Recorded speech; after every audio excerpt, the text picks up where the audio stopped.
Hello friends, good morning. നമ്മുടെ Kerala T V സീരിയലിലേക്ക് എല്ലാവർക്കും സ്വാഗതം. അങ്ങനെ ആര്യനെ തല്ലി പരുവാക്കി അവിടെ കിടത്തിയിരിക്കുകയാണ് ബാലൻ. അപ്പോൾ ഇതൊക്കെ കണ്ട് ധർമ്മന് സഹിക്കുന്നില്ല. അച്ഛനാണ് എത്ര അച്ഛൻ, നമുക്ക് ആ ചൂരിലെടുത്ത് അയാൾക്കിട്ട് രണ്ടെണ്ണം കൊടുക്കാം എന്ന് പറഞ്ഞ് ധർമ്മൻ ഇങ്ങനെ പറയുക. അപ്പോഴേക്കും അമ്മ തൊട്ടരികിൽ വന്നിരുന്ന മകനെ ആശ്വസിപ്പിക്കുകയാണ്. പക്ഷേ അതൊന്നും കണ്ടിട്ട് ആര്യൻ അത്ര ഇതാകുന്നില്ല. ആര്യന് ദേഷ്യം വന്നു തന്നെ ഇരിക്കുക. നിങ്ങൾ എന്തൊരു അമ്മയാ, എന്നിട്ട് ഇവിടെ വന്ന് വിഷമിക്കുന്നു എന്ന് പറഞ്ഞ് ധർമ്മൻ വഴക്കു പറയുക കേട്ടോ ചേച്ചിയെ. എടാ മോനെ, നിനക്ക് നന്നിട്ട് വേദനിച്ചോടാന്ന് ചോദിച്ചപ്പം തൂവൽ സ്പർശമല്ലായിരുന്നോ, വേദനിക്കാൻ ഒട്ടും സാധ്യതയില്ല, ചൂരൽ കൊണ്ട് രണ്ടെണ്ണം കിട്ടണം, എന്നാൽ അതിൻ്റെ സുഖം അനുഭവിക്കാൻ പറ്റുമെന്ന് ധർമ്മൻ എന്ന് പറയാം. അപ്പം നീ എന്തിനാ മോനെ ആ പെണ്ണിനോട് സംസാരിക്കാൻ പോയെന്ന് ചോദിച്ചപ്പം എനിക്കെന്താ അവളോട് സംസാരിക്കാൻ കൊതിയാണെന്നാണോ അമ്മ കരുതിയിരിക്കുന്നത്?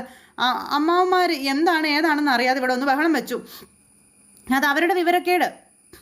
അത് കേട്ട് അച്ഛനും അതുപോലെ പെരുമാറിയതില്ല എനിക്ക് സങ്കടമെന്ന് ആര്യൻ. അങ്ങനെ സംഭവിച്ച കാര്യങ്ങളെല്ലാം നമ്മുടെ ആര്യൻ അമ്മയോട് പറയാം. അപ്പോൾ നീ അങ്ങനെ ഒരു ആഗ്രഹവുമായി മിത്രയ്ക്ക് മുന്നിൽ ചെല്ലില്ലെന്ന് എനിക്കറിയാം. ബാലൻ്റെ മക്കള് മനസ്സിൽ കുടുംബസ്നേഹം ഉള്ളവരാണെന്ന് എല്ലാവരും പറയണമെന്ന് ആ മനസ്സിൽ എന്നൊക്കെ പറഞ്ഞ് അങ്ങനെ പറയും. ഇങ്ങനെയാണോ ചേച്ചി അനുസരണം പഠിപ്പിക്കേണ്ടതെന്ന് ചോദിക്കണോ ധർമ്മൻ. ഇത് ശരിയാണോ എന്ന് ചോദിച്ചു. മോനെ, നീ സങ്കടപ്പെടലേടാ. എനിക്കറിയാം ഈ കുടുംബത്തിൽ ബാലേട്ടന് ഏറ്റവും കൂടുതൽ സ്നേഹം നിന്നോടാ. പക്ഷേ ഒരു ചെറിയ കാര്യത്തിന് പോലും നിന്നെ ശിക്ഷിക്കുന്നതും വഴക്കു പറയുന്നതും എന്തിനു വേണ്ടിയിട്ടാണെന്ന് എനിക്ക് അറിയില്ല എന്ന് പറഞ്ഞപ്പോൾ ചൂരലെടുത്ത് രണ്ട് പെടപെടച്ചാലേ ആ സ്നേഹം വരികയുള്ളൂ എന്ന് ധർമ്മം ചോദിച്ചപ്പോൾ ആ സ്നേഹം എനിക്ക് വേണ്ടാന്ന് പറഞ്ഞു. അനുസരണയുള്ള കുടുംബത്തോട് സ്നേഹമുള്ള മക്കളെയാണ് അച്ഛൻ ആഗ്രഹിക്കുന്നത്. ഞാനും ആഗ്രഹിക്കുന്നുണ്ടമ്മേ നല്ലൊരച്ഛനെ, എന്നെ സ്നേഹിക്കുന്ന ആ സ്നേഹം പ്രകടിപ്പിക്കാൻ കഴിയുന്ന ഒരച്ഛനെ. അതും പറഞ്ഞതേ നമ്മുടെ ആര്യൻ അവിടെ നിന്ന് ഇറങ്ങിപ്പോയി. ആര്യൻ ഇറങ്ങിപ്പോയപ്പോൾ അമ്മ ആകെ വിഷമിച്ച് അവിടെ നിൽക്കാം. ഇതെല്ലാം കഴിഞ്ഞതിന് ശേഷം പിന്നെ കാണിക്കുന്നത് എന്തൊരു തല്ല അച്ഛൻ തല്ലിയതെന്ന് പറഞ്ഞുകൊണ്ട് ആര്യൻ പുറത്തേക്ക് ഇറങ്ങി. അപ്പോഴേക്കും മിത്ര അങ്ങോട്ടേക്ക് വരുന്നു. ഇത്രയും കൈവിട്ട് പോകുന്നു ഞാൻ ഓർത്തില്ല എന്നൊക്കെ പറഞ്ഞുകൊണ്ട്. അങ്ങനെ ആ ഇത്രയ്ക്ക് കണ്ണി ചോരയില്ലാത്തൊരച്ഛൻ ഇന്നത്തെ കാലത്ത് വേറെ കാണുമെന്തോ എന്നൊക്കെ പറഞ്ഞ് ഇങ്ങനെ അതൊക്കെ പറഞ്ഞ് നമ്മുടെ ആര്യൻ ഇങ്ങനെ നിൽക്കുമ്പോൾ മിത്ര അവിടെ നിന്ന് വലിയ സന്തോഷം കാണിക്കുക. അവൻ്റെ അച്ഛൻ്റെ കയ്യിൽ നിന്ന് അവൻ നല്ലതുപോലെ കിട്ടി എന്നും പറഞ്ഞ്. അപ്പോൾ ഇത് കണ്ടു. അപ്പോൾ ഞാൻ വിളിക്കാടി എന്നും പറഞ്ഞുകൊണ്ട് അവിടെ നിന്ന് മിത്ര ഇങ്ങനെ ഫോൺ കട്ട് ചെയ്തിട്ട് അയ്യോ അച്ഛാ തല്ലല്ലേ, അയ്യോ അച്ഛാ തല്ലല്ലേ എന്നും പറഞ്ഞുകൊണ്ട് ആര്യനെ കളിയാക്കുന്നു മിത്ര. നിന്റെ അച്ഛൻ്റെ കയ്യിൽ നിന്ന് നിനക്ക് ആവശ്യത്തിന് കിട്ടിയല്ലേ, നിനക്കത് അത്യാവശ്യമായിരുന്നു എന്ന് പറഞ്ഞു മിത്ര വന്നപ്പോൾ എൻ്റെ അച്ഛൻ എന്നെ തല്ലിയത് നിനക്കും തടിയെന്ന് ചോദിച്ചുകൊണ്ട് ദേഷ്യപ്പെട്ടു. ബഹളം കാരണം ഇവിടെ നിൽക്കാൻ പറ്റുന്നുണ്ടായിരുന്നില്ല. ഇനിയെങ്കിലും എൻ്റെ കാര്യത്തിൽ ഇടപെടാൻ വരരുത്, വന്നാ നിന്റെ തടി ഇനിയും കേടാകുമെന്ന് പറഞ്ഞപ്പം അവനെ പോലെ ഒരു വൃത്തികെട്ടവനുമായിട്ടുള്ള റിലേഷനിലൂടെ നിന്റെ തടി ചീത്തയാവണ്ടെന്ന് ഓർത്താൽ ഞാൻ ഇടപെട്ടതെന്ന് പറഞ്ഞപ്പോൾ മിഥുനെ പറ്റി പറയാൻ നിനക്കെന്ത് യോഗ്യത ആടാ ഉള്ളതെന്ന് ചോദിച്ചപ്പോൾ അവൻ്റെ യോഗ്യതയൊക്കെ നീ അധികം താമസിക്കാതെ അറിയും. അത് കഴിയുമ്പോൾ കരഞ്ഞ് നിലവിളിച്ച് നീ വരും, നമുക്ക് അപ്പം കാണാമെന്ന് പറഞ്ഞു ആര്യൻ. എന്തിനാ അപ്പോഴത്തേക്ക് കാണുന്നത്, ഇപ്പം തന്നെ അങ്ങ് പറഞ്ഞു തീർക്കാൻ പറഞ്ഞു. അപ്പോൾ പറഞ്ഞ തീരത്തിലടി, നിന്റെ ഇപ്പോഴത്തെ ദേഷ്യത്തിനെ നിന്റെ മൂക്കിടിച്ച് ചമ്മന്തി ആക്കണം എന്ന് പറഞ്ഞു. ഇങ്ങ് വാടാ കുറങ്ങി വന്ന് ഇടിക്കാൻ പറഞ്ഞു. എന്നെ കുറഞ്ഞെന്ന് വിളിക്കുന്നു ഒരു കഴുതയെന്ന് ചോദിച്ച് രണ്ടുപേരും കൂടെ അങ്ങോട്ടും ഇങ്ങോട്ടും പിന്നെയും വഴക്കം. അപ്പോൾ ഞാൻ എന്തായാലും അവനെ പ്രേമിക്കുന്നതിലല്ലേ നിന്റെ അസൂയ, ഞാൻ മിഥുനെ അങ്ങ് കെട്ടാൻ പോവുക, അവൻ ഫ്രോഡാടി, നിന്നെ ചതിക്കും എന്നും പറഞ്ഞ് സ്വന്തം വീട്ടിൽ നിന്ന് തന്നെ നിന്നെ ചവിട്ടി പുറത്താക്കും. എന്നിട്ട് ആരും സഹായിക്കാനില്ലാതെ പേര് വഴി നിൽക്കുമോ നീ ആഗ്രഹിക്കും നിന്റെ അപ്പച്ചയുടെ വീട്ടിലേക്ക് ചെല്ലാവെന്ന്. ഞാൻ ചത്താലും നിന്റെ വീട്ടിലേക്ക് വരില്ലടാ, ഞാൻ ജീവിച്ചിരിക്കുമ്പോൾ നീ ഇവിടെ കാല് കുത്തിക്കില്ല എന്ന് നമ്മുടെ ആര്യൻ. നീ പോടാന്നും പറഞ്ഞുകൊണ്ട് മിത്ര, നീ അതിൻ്റെ അപ്പുറത്ത് പൊടിയെന്ന് പറഞ്ഞുകൊണ്ട് ആര്യൻ. വീണ്ടും രണ്ടുപേരും കൂടെ ഓട്ടക്കും വഴക്കും ഉണ്ടാക്കി. അങ്ങനെ രണ്ടുപേരും കൂടെ തിരിഞ്ഞു നോക്കി അങ്ങ് പോവുക. ഇതെല്ലാം കഴിഞ്ഞതിന് ശേഷം പിന്നെ കാണിക്കുന്നത് നമ്മുടെ മീനും ആകാശവും കൂടെ നിന്ന് സംസാരിക്കാം. ഞങ്ങളുടെ വീട്ടിലെ മിക്ക പെൺകുട്ടികളെയും 20-21 വയസ്സിൽ തന്നെ കെട്ടിച്ചു വിടും, അതാണ് രീതി എന്നൊക്കെ പറഞ്ഞു. ഈ പെൺകുട്ടികളെ അത്രയും ചെറുപ്പത്തിൽ കെട്ടിക്കുന്ന എന്തായാലും ശരിയല്ല എന്ന് പറഞ്ഞു നേരെ ആകാശ്. എന്താ കുഴപ്പമെന്ന് ചോദിച്ചപ്പം അല്ല, ഈ ശാരീരിക വളർച്ച പൂർണ്ണമായി വരുന്ന ആ സമയത്ത് വിവാഹം നടന്ന് ഗർഭിണിയായി പ്രസവം കഴിയുമ്പോഴേക്കും ഒരുപാട് ശാരീരിക പ്രശ്നങ്ങളൊക്കെ ഉണ്ടാകും, അപ്പോൾ നടുവേദന വിട്ടുമാറത്തില്ലെന്നൊക്കെ പറഞ്ഞു. കല്യാണം കഴിച്ചില്ലെങ്കിലും ഈ വക കാര്യങ്ങളിലൊക്കെ നല്ല അറിവാണല്ലോ എന്ന് പറഞ്ഞു നേരത്തേക്ക് നമ്മുടെ മീനും. അല്ല, അതൊക്കെ അറിഞ്ഞിരിക്കണമല്ലോ, അതുകൊണ്ടാണ് ഞാനിത് പറഞ്ഞതേ. എൻ്റെ കല്യാണക്കാരും ഇപ്പോഴേ പറഞ്ഞു തുടങ്ങി, അതുകൊണ്ടാണ്. ഇനി ആലോചനകളുടെ ഘോഷയാത്രയായിരിക്കും, അതാ നമുക്ക് കുറച്ച് നടന്നാലോ എന്നും പറഞ്ഞ് ആകാശം നടക്കുന്നു. മീനുവിന് ദേഷ്യം വരുന്നുണ്ട്. അപ്പോൾ ഇങ്ങനെ നീ എന്തോന്നും പറയാത്തേന്ന് ചോദിച്ചു.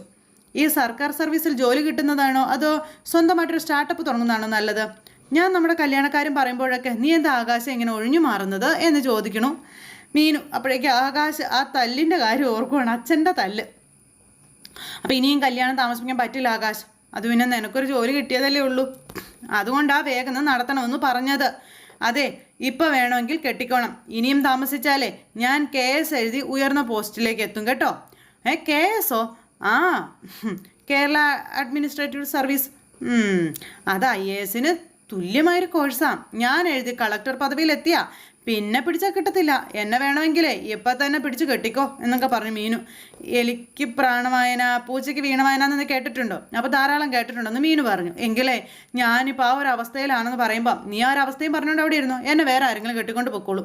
അയ്യോ മീനാക്ഷി, അതിനു മുമ്പ് നീ വീട്ടിൽ പറഞ്ഞ് എന്നെ വന്ന് പെണ്ണ് കാണാൻ നോക്കാനൊക്കെ പറഞ്ഞുകൊണ്ട് മീനും അങ്ങ് പോയി. ഇതെല്ലാം കഴിഞ്ഞതിന് ശേഷം പിന്നെ രാത്രിയായി കഴിഞ്ഞു. പിന്നെ നമ്മുടെ ആര്യൻ ഇങ്ങനെ അവിടെ ഇരിക്കുന്നു. ഈ സമയത്ത് അച്ഛൻ തല്ലിയതെല്ലാം ആര്യൻ ഓർത്തു. പെട്ടെന്ന് ചാടി എഴുന്നേറ്റ് വിട്ടു. പിന്നെ കിടന്നിട്ട് ഉറക്കം വരുന്നില്ല. അങ്ങനെ പുറത്തേക്ക് ഇറങ്ങി പോകുന്ന ആര്യൻ പിന്നെ നോക്കുമ്പോൾ കാണുന്നത് അച്ഛൻ ഇങ്ങനെ പുറത്ത് നിൽക്കുക കേട്ടോ. അപ്പോൾ പുറത്തേക്ക് നോക്കി നിൽക്കുവാണ്. ഒരു തെണ്ടിച്ചെക്കനെ അന്നമൂട്ടിയ വീടാ അതെന്നും പറഞ്ഞ് ബാലൻ മകനോട് പറയുവാണ്.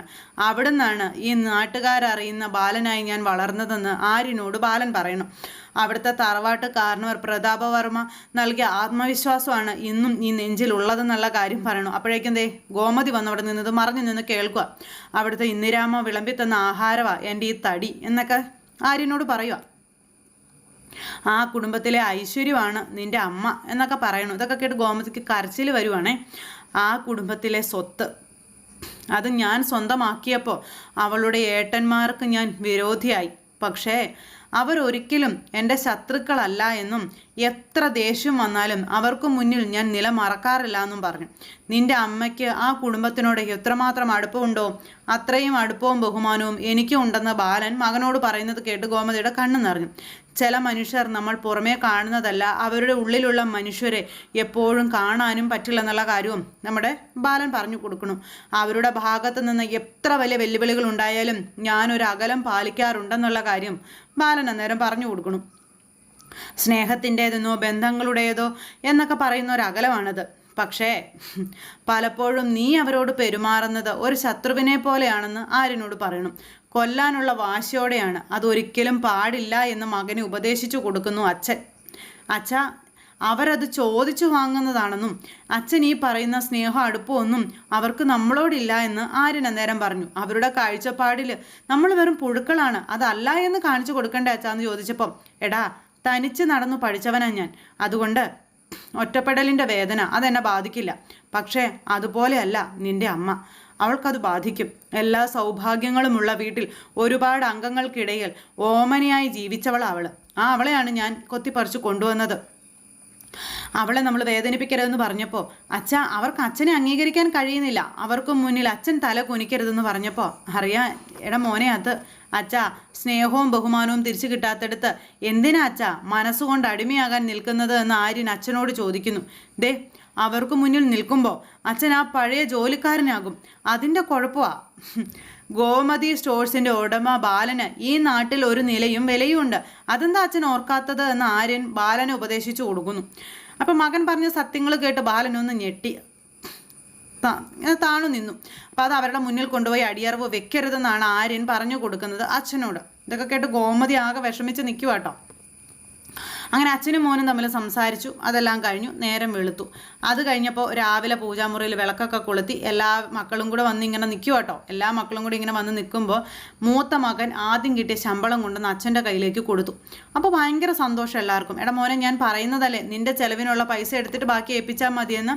അപ്പോൾ എനിക്ക് വേറെന്ത് ചിലവാച്ചാ ഉള്ളത്, ആഹാരം ഇവിടുന്ന് കൊണ്ടുപോകുന്നുണ്ട്, പിന്നെ പെട്രോൾ അടിക്കാനുള്ള കാശ് അത് ആഴ്ചയിൽ അമ്മയുടെ കയ്യിൽ നിന്ന് വാങ്ങിച്ച് ശീലിച്ചു പോയി എന്നൊക്കെ പറഞ്ഞ് മൂത്ത മകൻ ആനന്ദ് പറയണം. ഇതൊക്കെ കേട്ട് ചിരിച്ചുകൊണ്ട് നിൽക്കുക. പറച്ചിൽ കേട്ടാൽ തോന്നും ശമ്പളം കിട്ടുന്നത് മുഴുവനും അച്ഛനും അമ്മയ്ക്കാ കൊടുക്കുന്നത്, ഇനി നാളെ മുതൽ തുടങ്ങും, അമ്മ ഒരു 200 തന്നേ, ഒരു 500 തന്നേ എന്നൊക്കെ പറഞ്ഞു.